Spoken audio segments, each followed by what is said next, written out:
नमस्कार, मैं हूं संजय शर्मा। आप देख रहे हैं 4 PM न्यूज नेटवर्क। कई दिनों बाद मुंबई से लौटा अपने ऑफिस में, फिर सोचा कि कुछ गुफ्तगू की जाए आपसे। तब तक रणविजय सिंह हैं, नौजवान हैं, उन्होंने एक बहुत दर्दनाक ट्वीट किया है। फोटो आप देख रहे हैं। फोटो उन्होंने लिखा है कि ये संचिता और हरीश हैं। कितने खुश खुश लग रहे हैं। रणविजय ने लिखा है कि 2 साल पहले इनकी शादी हुई। हरीश ने MBA किया था, फिर नौकरी छूट गई। बहुत खोजने पर भी काम नहीं मिला। अब खबर है कि हरीश ने बेरोजगारी से तंग आकर बनारस में आत्महत्या कर ली। प्रधानमंत्री के निर्वाचन क्षेत्र बनारस में आत्महत्या कर ली। ये खबर जानकर संचिता ने अपने घर गोरखपुर में आत्महत्या कर ली। साल 2022 में देश में 15,783 लोगों ने बेरोजगारी से तंग आकर आत्महत्या कर ली। ये दिल दहलाने वाली खबर थी और इस खबर को पढ़कर मुझे याद आया कि एक अग्निवीर ने आगरा में और एक कहीं और आत्महत्या कर ली। देश में बेरोजगार लगातार अपनी जान दे रहे हैं। बहुत खराब है ये। मेरा उन नौजवानों से अनुरोध है कि जिंदगी में कोई भी रास्ता खत्म नहीं होता। ये बात ठीक है कि सरकार इतनी नाकारा हो चुकी है, सरकार इतनी बेकार हो चुकी है कि उसको देश में ये बेरोजगारों का दर्द समझ नहीं आ रहा। विधायक मंत्री अपनी सैलरी बढ़ा रहे हैं, पेंशन बढ़ा रहे हैं, भत्ते बढ़ा रहे हैं। हजारों करोड़ की संसद बना दी जाती है जिसकी कोई जरूरत नहीं। प्रधानमंत्री जी के लिए हजारों करोड़ का जहाज खरीद लिया जाता है जिसकी कोई जरूरत नहीं। लेकिन देश के नौजवानों को अग्निवीर के नाम पर 4 साल का ठेका दे दिया जाता है कि 4 साल बाद आप खत्म, रिटायर। हमारे देश के प्रधानमंत्री 73 साल की उम्र में भी तीसरी बार प्रधानमंत्री बनने का सपना देख रहे थे और सपना टिकड़म करके पूरा कर लिया, दो सहयोगी दल के साथ। यानी 73 साल की उम्र में वो देश के प्रधानमंत्री बन सकते हैं, लेकिन 4 साल के बाद नौकरी कर रहा आदमी भूतपूर्व अग्निवीर हो जाता है। ये कैसा कैसा देश होता जा रहा है जहां पे फौज में तमाम पद खाली हैं लेकिन भरे नहीं जा रहे हैं और बेरोजगार इस तरह आत्महत्या कर रहे हैं।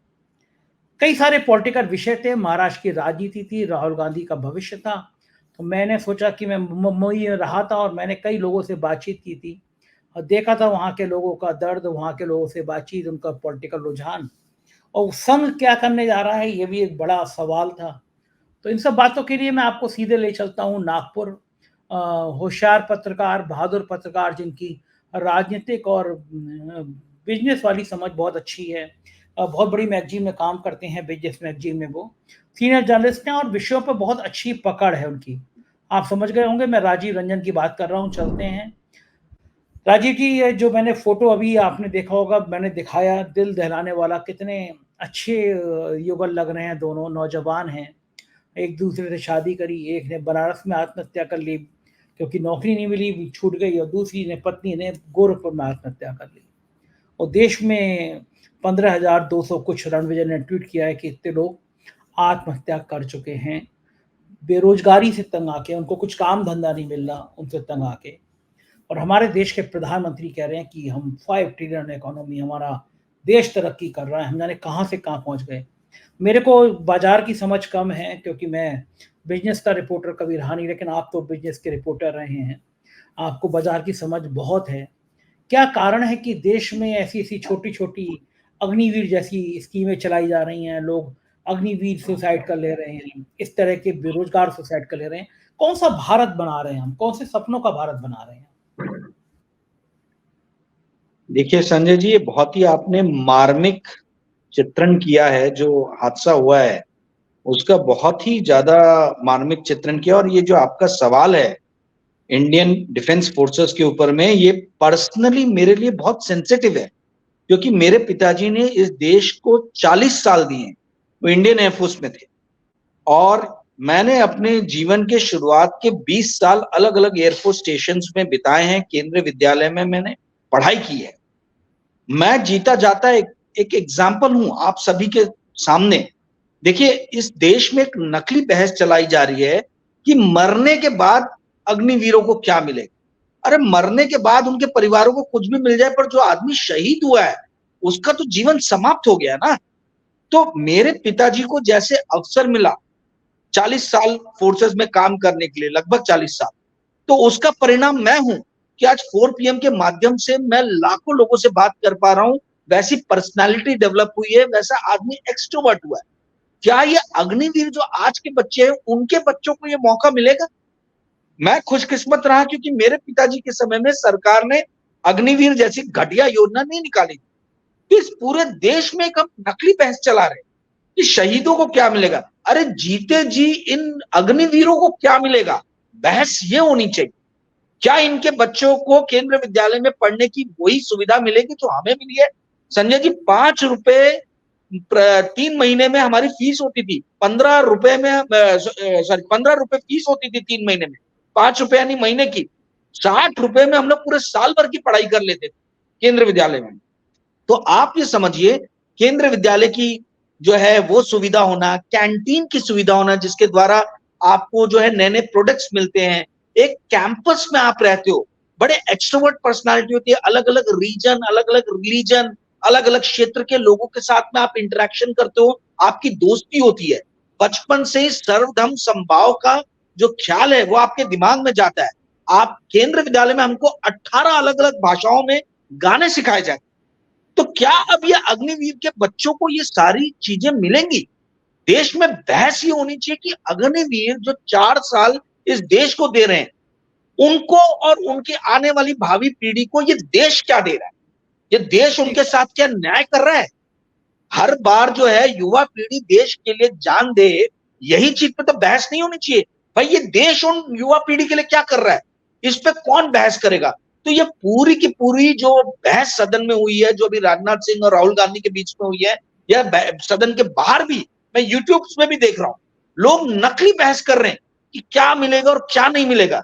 सवाल ये उठता है कि हम अपने युवाओं के जीवन को कैसे अच्छा करें। इस देश में अनएम्प्लॉयमेंट बहुत हाई है, और आप ही संजय जी समझिए, 44 लाख करोड़ का बजट था जो लास्ट बजट हुआ, उसमें 6 लाख करोड़ सिर्फ डिफेंस फोर्सेस के लिए रखे गए, ठीक है? उसमें भी 4 लाख करोड़ के आसपास ही, 4.5 लाख करोड़ के आसपास ही शायद फोर्सेस को मिला, और 1.5 लाख करोड़ जो दूसरे डिफेंस से रिलेटेड एक्टिविटीज होती हैं उसके लिए है। अब आप मुझे बताइए, एक तरफ हम पाकिस्तान से घिरे हैं, दूसरी तरफ हम चाइना से घिरे हैं, दोनों हमारे एनिमी स्टेट, मतलब दोनों के दोनों दुश्मन राष्ट्र हैं जिनसे हम घिरे हुए हैं। ऐसी स्थिति में क्या कोई सेन माइंड में, क्या कोई दिमाग से सोचने वाला आदमी अग्निवीर जैसी स्कीम ला सकता है? कम से कम इस देश का डिफेंस बजट 20% होना चाहिए, जिसमें कैपिटल एक्सपेंडिचर भी होना चाहिए, और डिफेंस फोर्सेस में जो काम करने वाले लोग हैं उन पे भी खर्च होना चाहिए। देखिए, आप अग्निवीर लेके आओगे तो जो ये अग्निवीर हैं इनके अंदर वो कॉन्फिडेंस नहीं रहेगा, ये नहीं लड़ेंगे देश के प्रति। आप एक और चीज समझिए, जब पहले 15 साल सर्विसेज खत्म करता था एक डिफेंस पर्सनल, जो अभी बढ़ा के शायद 20 साल कर दिया है, तो ये एक ट्रेंड आपको एम्प्लॉयज मिलते थे for private sector, banks and other government companies. तो इस देश में 15 लाख की आर्मी है, 2.5 से 2.25 लाख इंडियन एयरफोर्स के लोग हैं, और करीबन 2 से 2.5 लाख नेवी के हैं, यानी ऑलमोस्ट 2 मिलियन, 20 लाख जो है वो एक ट्रेंड फोर्सेस, ट्रेंड एम्प्लॉयज आप डेवलप करते थे। वो ट्रेंड एम्प्लॉयज जो है 15 साल के बाद उसमें बहुत सारे खुद ही छोड़ देते थे क्योंकि उनको पेंशन मिलनी शुरू हो जाती थी, और वो प्राइवेट सेक्टर ज्वाइन करते थे या दूसरी गवर्नमेंट कंपनीज ज्वाइन करते। मेरे बहुत सारे खुद के दोस्त हैं जो बचपन में एयरफोर्स स्टेशन में मेरे साथ रहे, तो वो उनका जो ट्रेंड एम्प्लॉय मिल रहे प्राइवेट सेक्टर को, इससे प्राइवेट सेक्टर को फायदा हो रहा है, बैंक्स को फायदा हो रहा है, दूसरे ऑर्गेनाइजेशन को फायदा हो रहा है। तो सरकार समझ क्यों नहीं रही है कि डिफेंस फोर्सेस जो है ना केवल इस राष्ट्र की सुरक्षा के लिए जरूरी है, बल्कि ये एक आपको चैनल प्रोवाइड करता है जहां पे ट्रेन डिसिप्लिन्ड वर्कफोर्स जो है वो प्राइवेट सेक्टर को मिल रही है, गवर्नमेंट के दूसरे सेक्टर्स को मिल रही है। तो आप इसको पूरी तरीके से 4 साल में देखिए, मैं जानता हूं, मैं खुद फोर्सेस में शुरू से बचपन से रहा हूं, 4 साल में कोई आदमी कुछ भी नहीं सीखता है। 1 से 1.5 साल तो इनकी ट्रेनिंग में चले जाते हैं, ठीक है?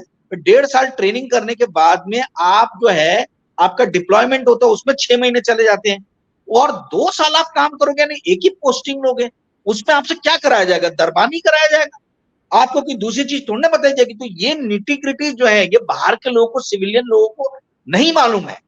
तो ये मैं बता रहा हूं, बात बात पे भाजपा और राष्ट्रीय स्वयंसेवक संघ के लोग जो है, जो भी इनके खिलाफ बात करता है, बोलते चीनी एजेंट। इनकी आईटी सेल जो है वो बोल देती है चीनी एजेंट है, अदानी के खिलाफ कुछ बोलेंगे चीनी एजेंट है। तो भाई आप तो चाइना से लड़ने के लिए हमारी जो फोर्सेस तैयार हो रही थी, आपने उनके बैकबोन को ही तोड़ दिया। आप मुझे बताइए कि जो नरवाने जो जनरल थे, मनोज नरवाने, उनकी किताब को क्यों डिले किया गया, उनको पब्लिश होने के लिए क्यों देर किया गया? यदि ये अग्निवीर जो स्कीम है इतनी अच्छी रहती तो आर्मी के जनरल जो आपकी सत्ता के दौरान बने, उनकी लिखी हुई किताब के ऊपर में आप जो है वो एक तरीके से प्रतिबंधी लगा रहे हैं, आप उसको डिले कर रहे हैं। तो ये सारी चीजें जो है ये कलाई खोलती है, पोल खोलती है कि चीन का एजेंट कौन है। चीन के एजेंट हमारे जैसे लोग नहीं है, हम तो फौजियों के बच्चे हैं भाई, मार खा खा के बड़े हुए हैं हम लोग, ठीक है। हम कोई फूलों का तारों का सबका कहना है जय शाह टाइप हमारी परवरिश नहीं हुई है। हम शुरू से रग्ड एंड टफ हमारी परवरिश हुई है, तो हम इसलिए बोलने से झिझकेंगे नहीं। ये बात सही है कि हम दो तरफ से दुश्मन राष्ट्रों से घिरे हुए हैं और इस देश की गवर्नमेंट को इस तरीके का एक्सपेरिमेंट नहीं करना चाहिए था। आज राष्ट्रीय स्वयंसेवक संघ भी बोल रहा है, आज आपके जनरल बख्शी जो इतने बड़े बीजेपी की हिमायती हैं कि जोर जोर से चिल्लाने लगते हैं बीजेपी के खिलाफ, कोई बोलता है, वो तक जो है इसकी कड़ी निंदा कर रहे हैं। और एक कांग्रेस की प्रवक्ता है महिला, विंग कमांडर नाम है, मैं भूल रहा हूं उनका, बहुत अच्छी उन्होंने बात की, बहुत बढ़िया बात की। उनका एक वीडियो मेरे को ऐसी गूगल सर्च में, यूट्यूब सर्च में आ गया था, मैंने उनका सुना। उन्होंने इतनी बेहतरीन बात की कि भाई आप इस देश के अंदर में इंश्योरेंस को भी यदि सरकारी सेवा के रूप में प्रेजेंट करने लगो तो फिर सरकार का मतलब क्या है? 41 करोड़ में 48 लाख जो है वो इंश्योरेंस के आपको मिल रहे हैं। ये तो मजाक, ये हास्यास्पद चीज है। और फिर सदन में क्लेम किया जा रहा है कि मरने के बाद 1 करोड़ मिलेंगे। अरे मैं मर गया तो मेरे परिवार को 1 करोड़ मिलेंगे तो उसमें मेरा क्या फायदा है? वो तो परिवार उस चीज को भोगेगा ना, पर मैं तो गया खत्म। तो ये हर अग्निवीर के दिमाग में ये बात रहेगी कि भाई मेरे को लाइफ का द एंड हो जाएगा तो फिर मतलब मेरे एक ही जीवन मिलता है 84 करोड़ योनि में घूमने के बाद में, हिंदू धर्म के हिसाब से, तो क्या इस चीज के लिए है? तो संजय जी ये बड़ा ही मार्मिक आपने बताया जो शुरुआत में बताया, और मैं ये मानता हूं कि ये सरकार इस घटिया स्कीम को जिसका नाम है अग्निवीर, इसको जल्द से जल्द वापस लेगी, क्योंकि ये हमारी फोर्सेस जो है वो इस देश का बैकबोन है, ना केवल सुरक्षा के लिए बल्कि वो एक professional train discipline workforce provide करता है प्राइवेट सेक्टर। जी संजय जी। बिल्कुल बिल्कुल ठीक कह रहे हैं, और ये बहुत वाकई में दर्दनाक है। पता नहीं सरकार को कब होश आएगा। राजीव जी, हम लोग आते हैं राजनीति के विषय पे। मैं महाराष्ट्र में, मुंबई में अभी कुछ दिन रहा, बहुत लोगों से बात की, सड़क चलते लोगों से बात करी, चाय की दुकानों पे बात करी। मैं कुछ राजनीतिक तापमान देखने की कोशिश कर रहा था। संजय राउत जी के इंटरव्यू किया, सामना के दफ्तर में गया। क्या लग रहा है आपको, बीजेपी कैसे सरवाइव कर पाएगी? क्योंकि जो महाराष्ट्र में मैंने देखा, महसूस किया, गुजरात को लेके महाराष्ट्र में बड़ा गुस्सा है कि सारे उद्योग उठा के गुजरात में भेज दिए गए, गुजरात के लोगों ने कब्जा कर लिया। ये एक वहां का लेमैन बोल रहा है, चाय की दुकान वाला बोल रहा है, ठेले वाला बोल रहा है, आम आदमी बोल रहा है। तो महाराष्ट्र में अब 3-4 महीने बचे हैं चुनाव में, मोदी जी का चेहरा तो वहां पे काम नहीं करेगा, ये बिल्कुल तय है। क्योंकि इतने लोगों में बात करी, अगर मोदी जी का चेहरे पे चुनाव हो गया तो बीजेपी की बैंड बजना तय है। तो फिर क्या चेहरा देवेंद्र फडणवीस का होगा? उनको लेके भी बहुत नाराजगी है। तो बीजेपी के पास आपके हिसाब से क्या गेम प्लान होगा? क्योंकि महाराष्ट्र इन हालातों में हाथ से निकलता हुआ दिख रहा है। संजय जी आपने मेरे मुंह की बात छीन ली। बस मेरी एक गुजारिश है, जो भी महाराष्ट्र के प्रभारी रहे बीजेपी के, हजूर 20 रैली नरेंद्र मोदी की महाराष्ट्र में आप करा दीजिए असेंबली इलेक्शन के टाइम, और हजूर 20 रैली अमित शाह की करा दीजिए। मैं आपको दावे के साथ आज बोल रहा हूं कि राहुल गांधी को महाराष्ट्र में, प्रियंका गांधी को और कांग्रेस के प्रेसिडेंट खड़गे साहब को यहां आने की जरूरत ही नहीं है। अपने आप ही प्लेटर में जो है भाजपा जो है ये इलेक्शन कांग्रेस को और शिवसेना को और शरद पवार जी की जो एनसीपी है उनको भेंट कर देंगे। सिर्फ 20 रैली नरेंद्र मोदी की हजूर और 20 रैली अमित शाह की। और इस दरखास्त को जो है आप कृपया करके जो है नजरअंदाज ना। हाँ, एक और बात, 40 ये जो रैली होंगी इसमें देवेंद्र फडणवीस का चेहरा जरूर दिखना चाहिए, उनको जरूर साथ में रखना। ये 40 की 40 रैली, बड़ा मजा आ जाएगा। मैं आपको आज बता रहा हूं, इनफैक्ट मैं ये चीज कंसिस्टेंटली अप्रैल से, जब से लोकसभा का इलेक्शन चालू था, मैंने आपको यही कहा था कि गुजरात में जिस तरीके से महाराष्ट्र के उद्योग धंधे और जो नए प्रोजेक्ट, जो क्या बोलते हैं हिंदी में, प्रकल्पित प्रोजेक्ट जो रहते हैं, उनको जो लेके जाया गया, ठीक है, उसका एक बहुत बड़ा गुस्सा है, क्योंकि मराठी समाज, जो महाराष्ट्र का समाज, ये पढ़ा लिखा है। यहाँ पे आप बेवकूफ नहीं ऐसे गोल गोल लच्छेदार जिलेबी बना के आप छूट सकते हो। तो ये इन्होंने जिस तरीके से गुजरात लॉबी ने महाराष्ट्र के अंदर में जितने भी प्रोजेक्ट्स थे, उनको उठा के गुजरात लेके गए, उसका एक महाराष्ट्र के पढ़े लिखे तबकों में बहुत ज्यादा क्रोध है।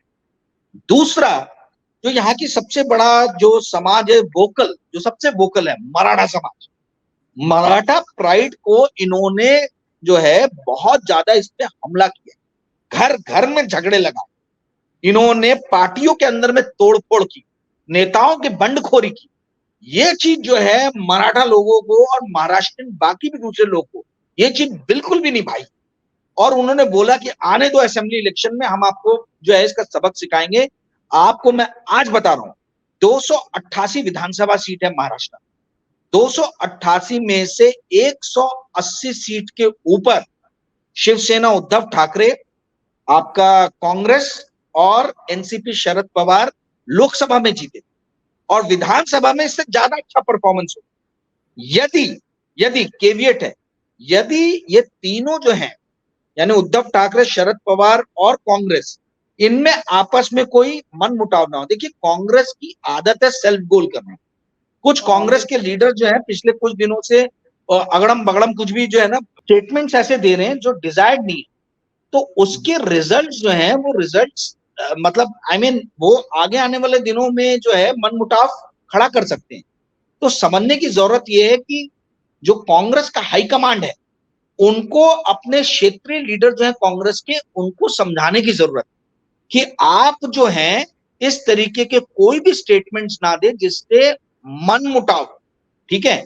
और मैंने पहले भी कहा था कि शरद पवार जी का फाइनल से रहेगा, he is the Bhishma Pitamah of Maharashtra politics, और कांग्रेस एक बड़े भाई की भूमिका निभाएगी, और पूरा राज्य ये ठान के बैठा है कि इस बार उद्धव ठाकरे को जो है हम महाराष्ट्र का चीफ मिनिस्टर बनाएंगे। आप जिन नेता से मिलके आए, संजय राउत, इनसे इंडिया के सारे लीडर्स को सबक लेनी चाहिए। ये आदमी कई हफ्तों तक जेल में रहा, महीनों तक, और उस आदमी को तोड़ने की पूरी कोशिश की गई, पर उसने बता दिया कि कैसे दिलेरी से जो है ये आतताई लोगों को झेलना है। और वो शक्ति, वो आत्मशक्ति जो है और वो सोच जो है वो इसलिए लेके आ पाए क्योंकि संजय राउत मन से और दिमाग से एक पत्रकार है। पत्रकार इतनी जल्दी, सच्चा पत्रकार जो रहता है आपकी और मेरी तरह, वो इतनी जल्दी झुकता नहीं है। और उसी का जो है आप देख रहे हैं कि आज शिवसेना जो है लोकसभा में भी अच्छा परफॉर्म की, इंडिया अलायंस भी अच्छा परफॉर्म की, और विधानसभा में भी आप देखेंगे कि ये बहुत अच्छा परफॉर्मेंस करने वाले हैं। जहां तक भाजपा की नीतियों का सवाल रहा, मुझे देखिए 10 साल में इन्होंने जिस तरीके से महाराष्ट्र पे रूल किया है, मुझे इनका कोई बहुत ज्यादा ब्राइट फ्यूचर दिख नहीं रहा है। एक ही स्थिति हो सकती है कि राष्ट्रीय स्वयंसेवक संघ पूरी तरीके से यदि मैदान में कूद जाए, और ये जो क्या होता है महाराष्ट्र में बहुत ओबीसी जो वर्ग है वो बहुत बटा हुआ है और सबसे बड़ा वर्ग है। तो ये कैसी राजनीति करते हैं, सिर्फ नागपुर का एग्जाम्पल दे रहा है। नागपुर में सबसे बड़ी पॉपुलेशन कुंभी लोगों की है। कुंभी के बाद जो दूसरा तेली है, तेली को पूरा भाजपा ने जो है घेर लिया, भाजपा ने अपना लिया। तो इस तरीके से यदि हिंदू समाज के अंदर में, ओबीसी समाज के अंदर में इन्होंने अलग अलग तरीके से स्ट्रैटेजी बना के जो मराठा लोगों के खिलाफ जो है उन लोगों को अपनी तरफ किया, जैसे हरियाणा में जाटों के खिलाफ जो है उनको ये अपनी तरफ कर रहे हैं, तो ऐसी मराठा और दलित के खिलाफ जो है इनको अगर इन्होंने अपनी तरफ कर लिया तो शायद थोड़ा होप है, अदरवाइज कोई होप नहीं है। मैं आपकी जानकारी के लिए बता दूं कि एनसीपी के कई बड़े लीडर्स अजित पवार गुट के वो टच में हैं, वो शरद पवार जी की गोद में आके फिर बैठना चाहते हैं। यहां तक कि शिंदे गुट के भी कई लीडर्स हैं वो उद्धव ठाकरे जी के टच में हैं, और आपको इलेक्शन के ठीक पहले नजर आएगा कि कैसे वो अपना पाला बदले। जी संजय। तो राजीव जी, मुझे बताइए कि फायदा किसमें है? शिवसेना की तरफ से, उद्धव की ग्रुप की, शिवसेना के नेताओं की तरफ से ये बयान आया कि उद्धव को चेहरा बनाकर चुनाव लड़ना चाहिए, लेकिन कांग्रेस के और शायद शरद पवार की टीम इसमें राजी नहीं थी। फायदा किसमें? क्या उद्धव सीएम का चेहरा हो गठबंधन का तो फायदा है, या फिर चेहरा कोई नहीं हो तो फायदा है? उद्धव ठाकरे जी को बिल्कुल चेहरा बनाना चाहिए, इसका बहुत ज्यादा फायदा मिलेगा। देखिए सहानुभूति है, और आप समझिए कैसा है कि महाराष्ट्र में लोगों के दिमाग से बात निकली नहीं है कि ये ब्राह्मणों की पार्टी ने, भाजपा को आज भी महाराष्ट्र में ब्राह्मणों की पार्टी माना जाता है। ये आप देखिए, इनके जो चेहरे भी है, देवेंद्र फडणवीस ब्राह्मण है, नितिन गडकरी जो सबसे बड़े महाराष्ट्र के बीजेपी के लीडर है वो ब्राह्मण है। तो ब्राह्मणों की पार्टी ने मराठा घर के अंदर में, मराठा की पार्टी के अंदर में तोड़फोड़, ये लोगों के दिमाग में बैठ गया। और यही चीज मराठा, यदि आप हिस्ट्री पढ़ेंगे तो आपको ये सेम पेशवा, ये आप हिस्टोरिकल बैकग्राउंड में जाएंगे तो आपको यही एग्जांपल्स नजर आएंगे। तो लोग जो है वो क्रोधित हैं। आप सड़क पे निकल जाइए, देखिए मैं तो 19 अप्रैल से कंसिस्टेंटली बोल रहा था कि लोग देवेंद्र फडणवीस के बारे में बहुत खराब खराब बोल रहे हैं। गोदी मीडिया का एक भी चैनल को भनक नहीं लग रही थी कि भाई महाराष्ट्र में इतना उलटफेर हो रहा है। यहां तक कि दुबई में बैठे हुए नानाजी देशमुख के जो रिश्तेदार हैं, यशवंत देशमुख, वो अपने ओपिनियन पोल में ये बता रहे थे कि भाई जिन जिन सीट्स पे बीजेपी नहीं लड़ेगी वहां पे महायुति को नुकसान, और जहां पे बीजेपी लड़ेगी वहां पे जीतेगी महायुति, वहां स्ट्रांग है।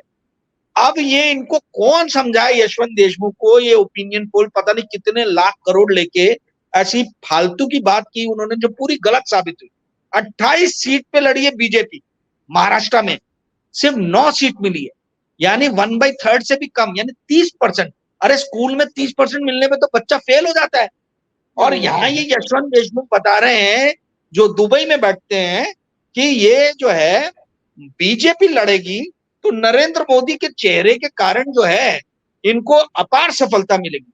मैंने तो आपको जैसे पहले भी कहा कि हजूर सिर्फ 20 रैली अमित शाह और 20 रैली नरेंद्र मोदी की करा दीजिए महाराष्ट्र में इस बार इलेक्शन में, और उसके बाद ज्यादा मेहनत करने की शरद पवार जी को जरूरत नहीं है, उद्धव ठाकरे को भी जरूरत नहीं है, और राहुल गांधी और बाकी बड़े कांग्रेस लीडर को तो आने की भी जरूरत नहीं।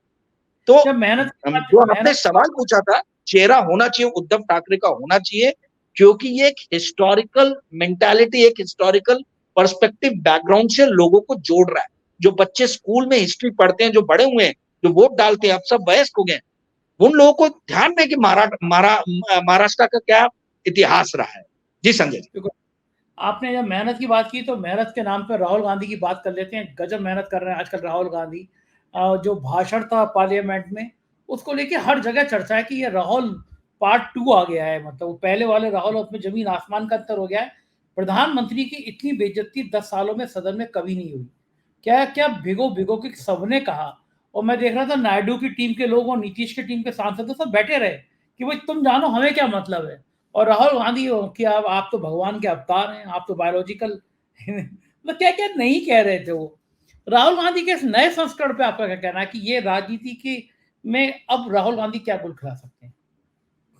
देखिए राहुल गांधी मुझे पहले से ही जो है काफी मैच्योर लीडर लगते थे, पर ये गोदी मीडिया, भाजपा का आईटी सेल और लाखों करोड़ों रुपए के विज्ञापन और जो एक हिडन एजेंडा जो चलाया गया, उसके कारण उनकी इमेज को बहुत बुरी तरीके से घात लगाया गया, धूमिल किया गया। भाई जिस आदमी को कैम्ब्रिज यूनिवर्सिटी बुला रहा है, जिस आदमी को हार्वर्ड जो है वो स्पीच देने के लिए बुला रहा है, तो ये कोई मतलब ऐसी किसी को तो बुलाते नहीं है भाई, है ना। ये मेरी तो जानकारी में नहीं है कि भाजपा के किसी लीडर को जो है पिछले कुछ सालों में कैम्ब्रिज ने या हार्वर्ड ने बुलाया, अगर बुलाया हो तो मुझे जानकारी नहीं। तो ये हमेशा से परिपक्व एक लीडर, मैच्योर लीडर रहे। परंतु संजय जी समझने की जरूरत, आप देखिए इंपॉर्टेंट बात क्या है। बात यह है कि सिर्फ एक हिंदी में कहावत है, अकेला चना भाड़ नहीं फोड़ता। एक आदमी की मेहनत से कुछ नहीं होगा।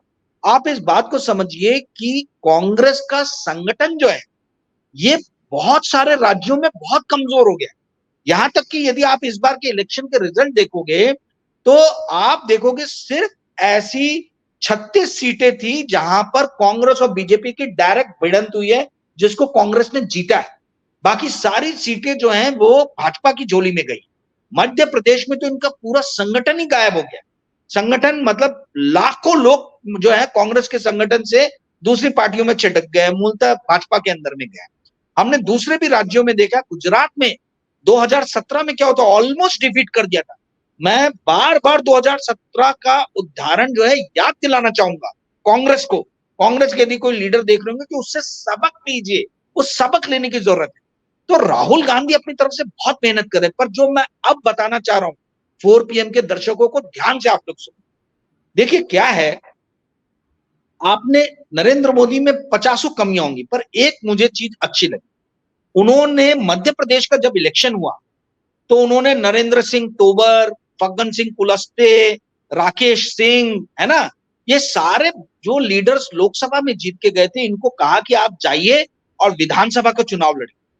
और इन्होंने विधानसभा का चुनाव लड़ा, फग्गन सिंह कुलस्ते हार गए, उसके बावजूद भी वो मंत्री बने रहे, ठीक है, और लोकसभा इस बार फिर टिकट दिया। ये चीज आप देखिए कांग्रेस में नहीं है।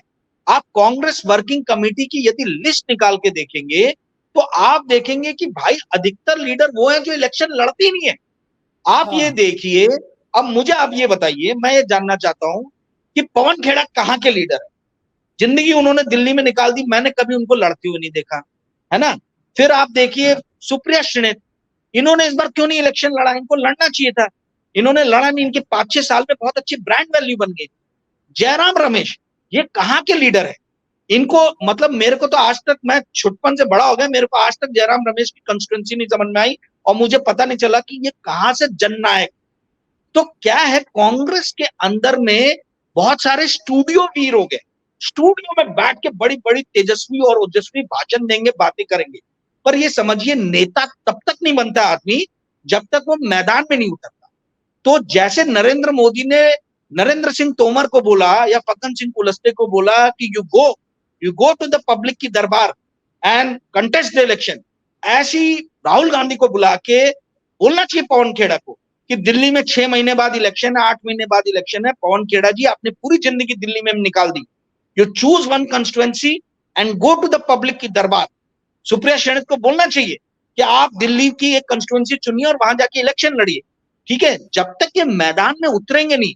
और एक चीज और समझिए, ये आप सिर्फ स्टूडियो में बैठ के जो बड़े नेता नहीं बन जाते, आप जब तक पुलिस के 20-25 डंडे ना खा ले, जब तक 50-60 जो है लात मुक्के ना खा ले पुलिस के, जब तक आपकी पिटाई ना हो जाए पुलिस द्वारा, तब तक आप नेता नहीं बन सकते।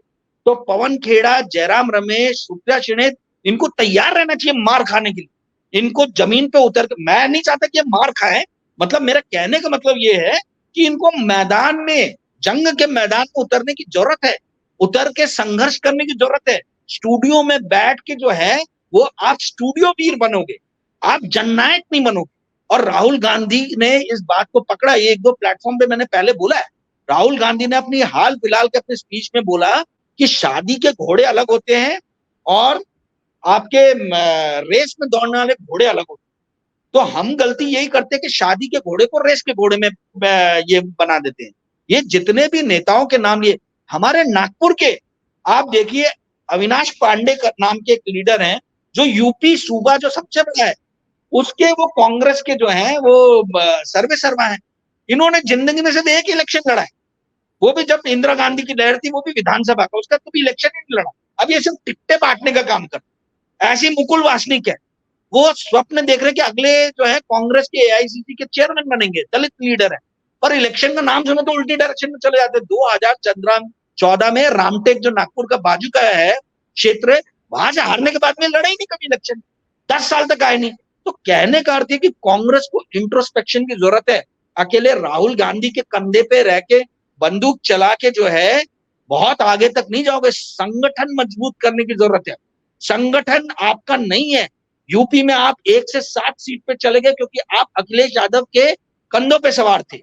यही हालत आपकी हर राज्य में है। बंगाल में आपका कोई नहीं था तो देखिए 2 से 1 सीट पे आ गए। और जिन महोदय ने नहीं होने दिया कोalition तृणमूल के साथ, वो खुद यूसुफ पठान से हार गए। तो कांग्रेस को इन सब चीजों से सबक लेनी चाहिए। जी संजय भैया, बिल्कुल ठीक कह रहे हैं और शायद हो सकता है ये बातें सुन के और चेतना आए और सबक ले। बहुत बहुत शुक्रिया राजीव जी इतनी बढ़िया बातचीत करने के लिए। आभार आपका। ये थे राजीव रंजन जी और हम लोग बात कर रहे थे देश की राजनीतिक व्यवस्था पर। मुझको यकीन है कि ये बातचीत आपको पसंद आई होगी। मुझे बताइएगा ज़रूर ये बातचीत कैसी लगी। चैनल को जॉइन कीजिएगा, सब्सक्राइब करिएगा। शुक्रिया, थैंक यू।